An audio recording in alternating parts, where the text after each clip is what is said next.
Namaste and welcome to this meditation.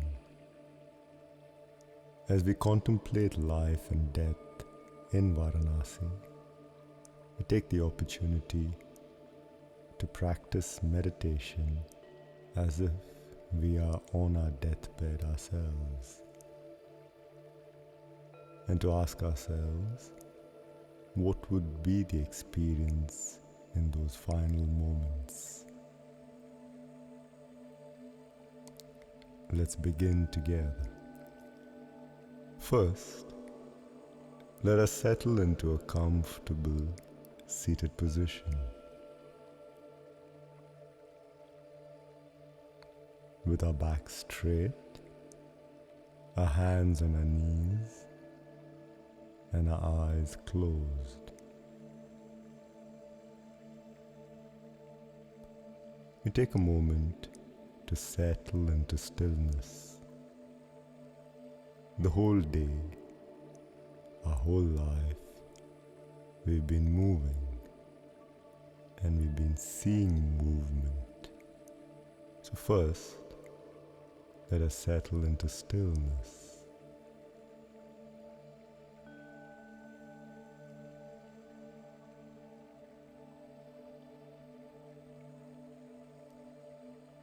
And let's bring our awareness to our senses. From the words you're listening to the sensation of your body on the floor, and the air hitting your body, the sensations of warmth and cold.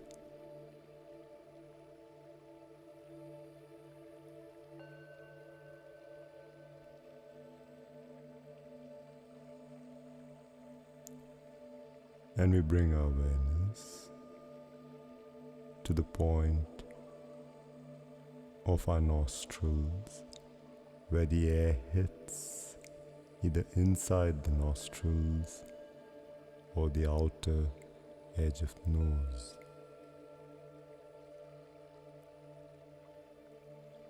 And we become aware of this breath, this life-giving breath,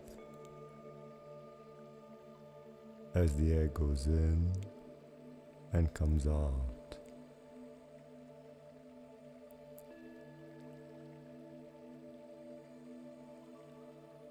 Life began with this breath and will end when the last one leaves us.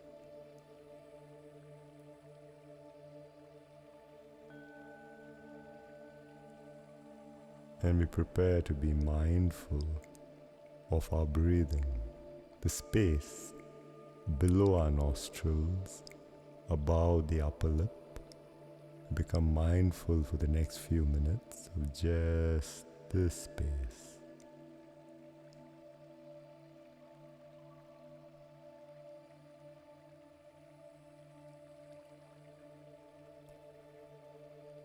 And every time our mind wanders, as soon as we're able to see that it's wandering, we remember. Once more we become mindful of our chosen focus, in this case, our breathing.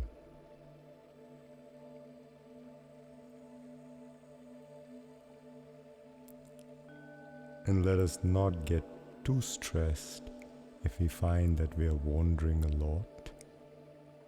Studies on long-term meditators, monks who've been doing it for 40 years, 10 hours a day, show that even they can't focus for more than a minute. But what they're really good at, in fact for more than 30 seconds, but what they're really good at is that they come back to the chosen focus very quickly. For us, we may get lost in thought, we may pursue a particular thought, and by the time we remember we have wandered, a few minutes may have elapsed. So when we train focus, we're actually training how fast we can come back to our chosen focal point, in this case, our breath.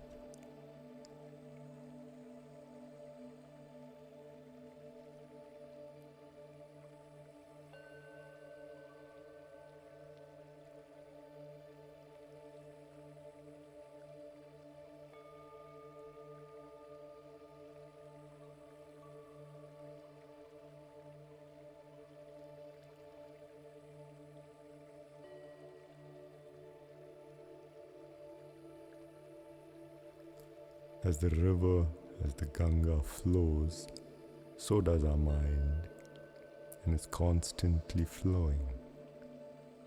But rather than being lost in the flow of the river, of the flow of the mind, we train in meditation to be on the river bank, watching the river flow, watching our breathing.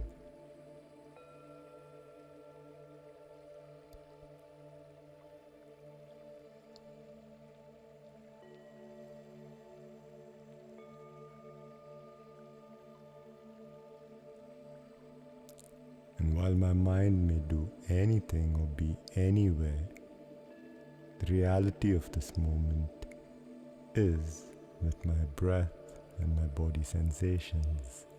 This is definitely happening.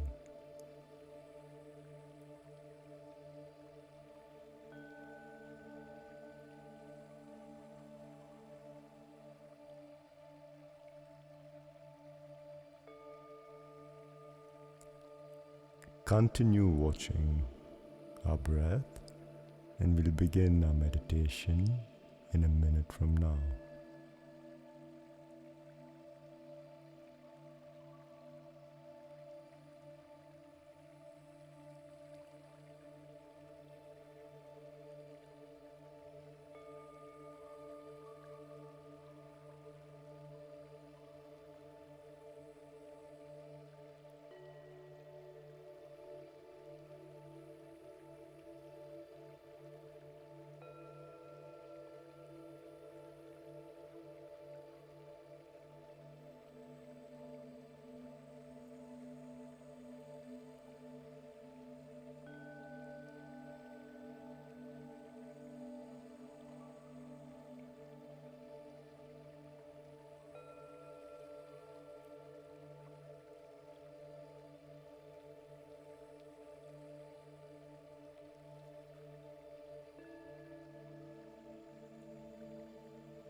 Let's bring our awareness to visualize yourself lying on your back, just visualizing your body in the final stages of life. You're on your deathbed, lying, waiting for the moment to arrive.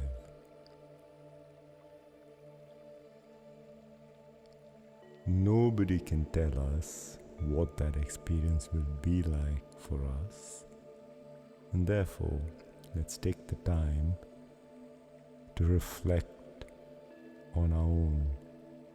Even what we reflect on today may never transpire. We don't know how we're going to die. All we know is it will happen.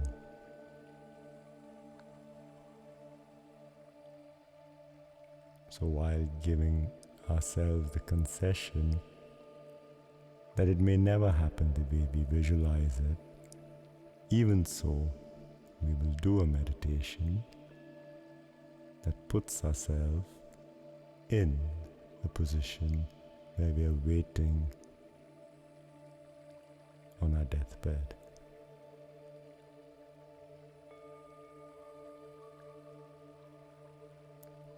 And begin to visualize your body, the last few breaths,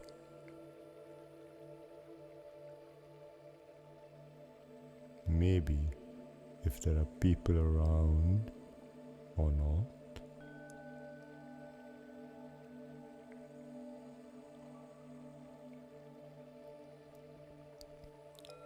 And we're going to reflect on the traditional classical Purusharthas, the four Purusharthas, purpose of life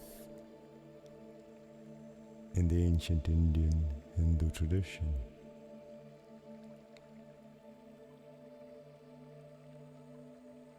The idea that these four purposes and a completion of them leads to a life of contentment and eventually liberation. We begin with the first, karma.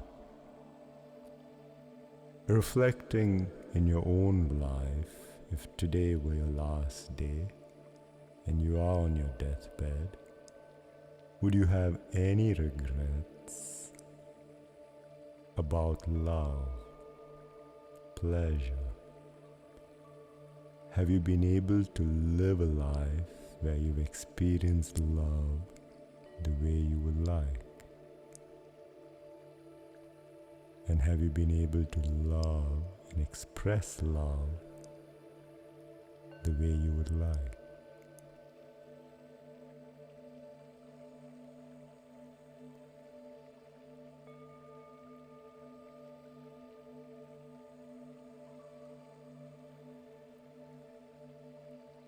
And if there's a deep sense of contentment, it's still wise to do this regularly. So today you may be content, it may change. And if there's a deep sense of disappointment, note that every day is an opportunity to work towards karma in our life.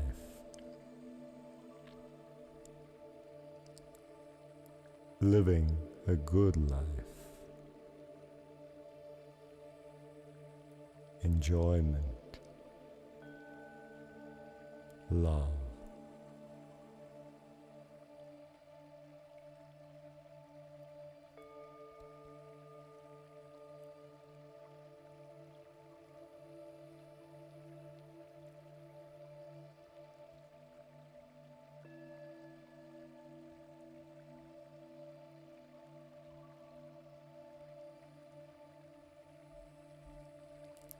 Now, asking yourself, artha, material success. If this were your last day, am I content with my material success, name, fame? Was I able to do, accomplish and achieve in the world what I wanted to? Am I content with the way I have earned wealth as well as name in life?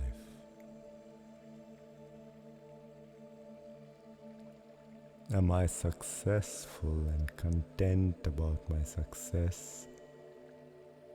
Or do I have some regret that I was unable to express my talents as I could? That would have brought me abundance, but I did not express it.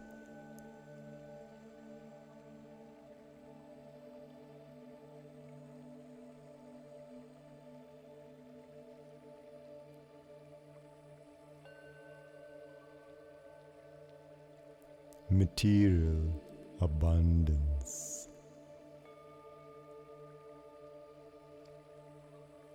artha,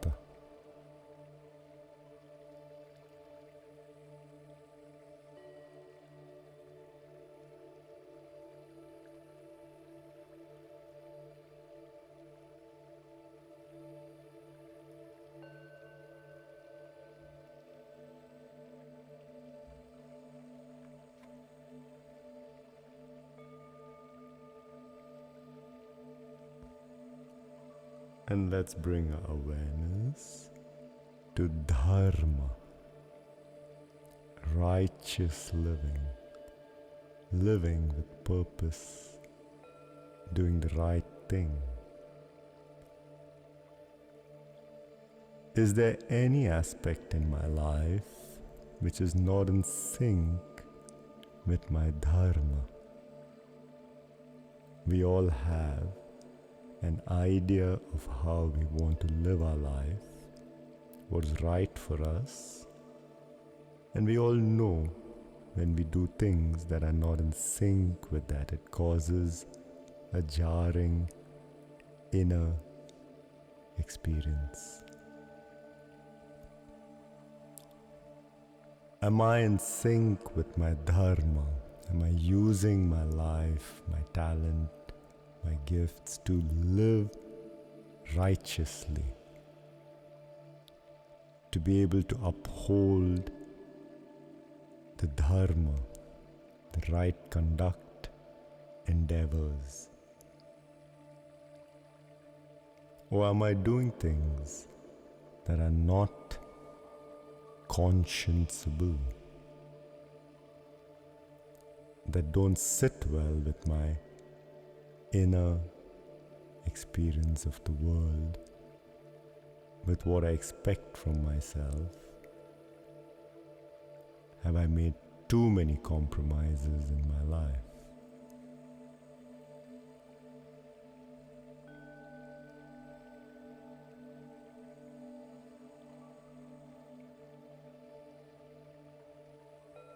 And how can I be more in sync with my dharma?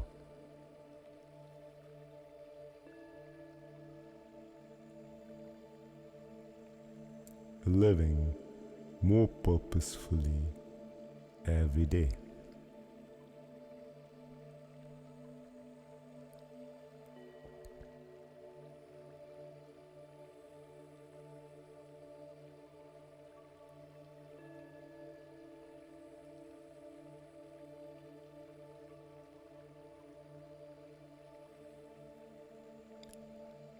And this brings us to the final purpose of life, moksha, liberation from the endless cycles of birth, death, rebirth, death, rebirth, death, and so on.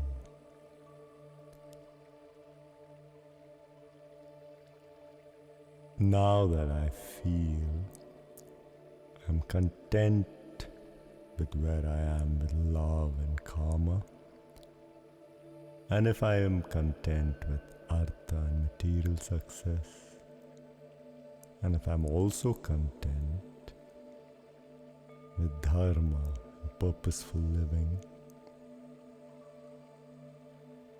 it is but natural that I seek out liberation, that I seek out a higher experience of life, whatever that may be for us.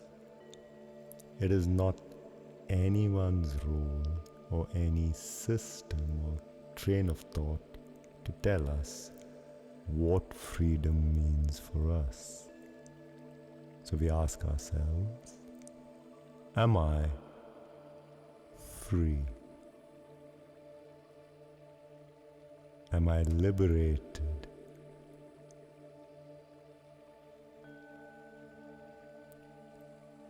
And even if there is some part of me that does not feel free, what can I do and how can I work towards that?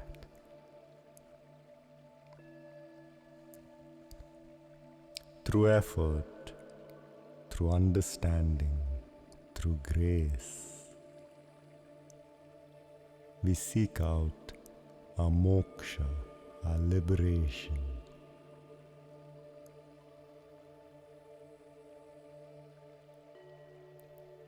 And we find that most of the time, this is the arc of human life. love, success, purpose, and then we move towards what we could call a spiritual attitude to life, or at least to be free from all our own thought, expectations, and processes. And how beautiful it would be to live a life that is free. Not just political, economic, emotional, not just those freedoms which are the bedrock on which something else, some other freedom is built.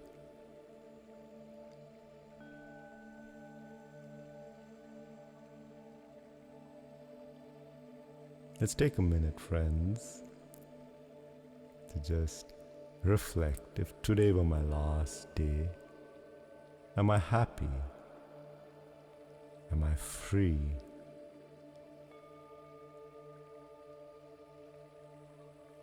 Am I free to leave today?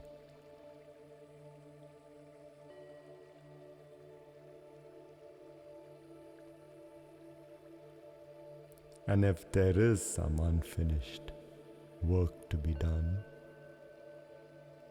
let us seek out the strength, let us commit to getting it done, so that every day I'm freer to go, as any day could well be my last.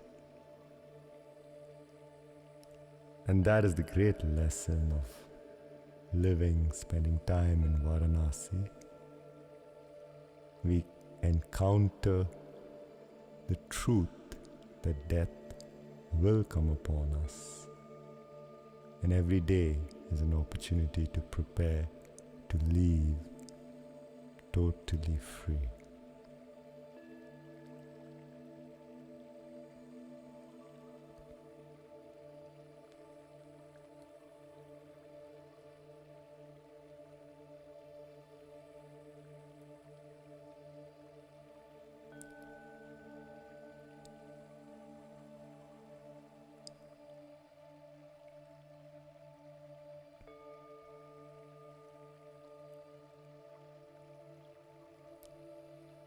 Let's bring our awareness back to 3 deep breaths.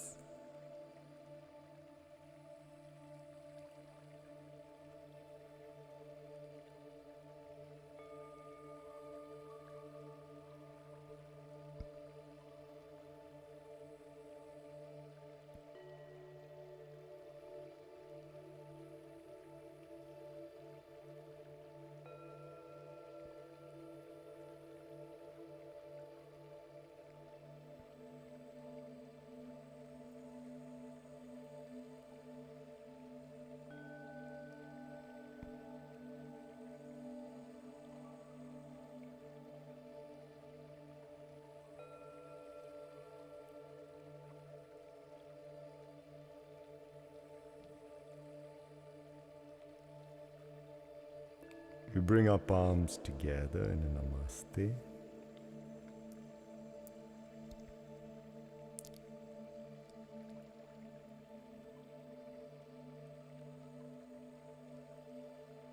And before we open our eyes, we rub our palms together, and in our mind, as we are doing this, we appreciate movement. We offer warmth. We offer gratitude for another day of living. Placing this warmth of our palms on our eyes, taking a moment. And as you open your eyes, look around in awe, marvel at this beautiful life that we get to live for one more day.